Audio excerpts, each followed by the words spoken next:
करवा चौथ व्रत पार्ट 2। कथा 1। 7 भाइयों की बहन एक बीजा बेटी थी।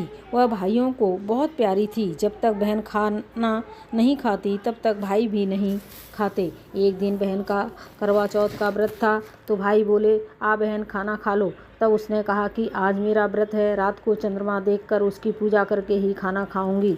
इस पर छोटा भाई बोला, चंद्रमा अभी निकल आए तो अभी खाना खा लोगी? उसने कहा हाँ। इस पर भाइयों ने सलाह करके छोटे भाई को चलनी में दीपक जलाकर पेड़ पर चढ़ा दिया और बहन से बोले कि देखो चंद्रमा निकल आया। इसे देखकर बहन ने चंद्रमा की पूजा की और भाइयों के साथ खाना खाने लगी। पहला ग्रास तोड़ा तो मक्खी निकली, दूसरे ग्रास में बाल निकला और तीसरा ग्रास तोड़ते ही उसके पति के बीमार होने की खबर आ गई। वह रोती पीटती ससुराल गई। वहां पहुंचकर उसने देखा कि उसका पति मरा हुआ था। पति को लेकर वह एक कोठरी में पड़ी रही। 1 साल तक सेवा की। जब दूसरे साल की करवा चौथ आई तब सारी पड़ोसनों ने नहा धोकर करवा चौथ का व्रत रखा।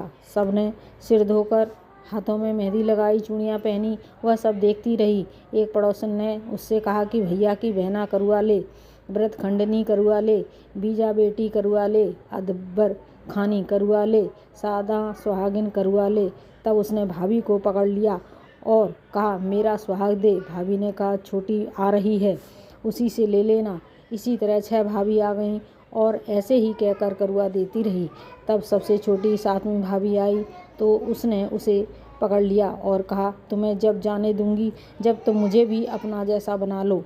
इस पर भाभी ने अपनी कन्नी उंगली चीरकर उसके पति के मुंह में डाल दी, जिससे वह हर हरी करते उठ बैठा। जैसे उसको वरदान मिला, इसी तरह स्त्री जाति को मिले, वह सब सौभाग्यवती रहें। इस दिन गणेश जी की भी कहानी सुनाते हैं।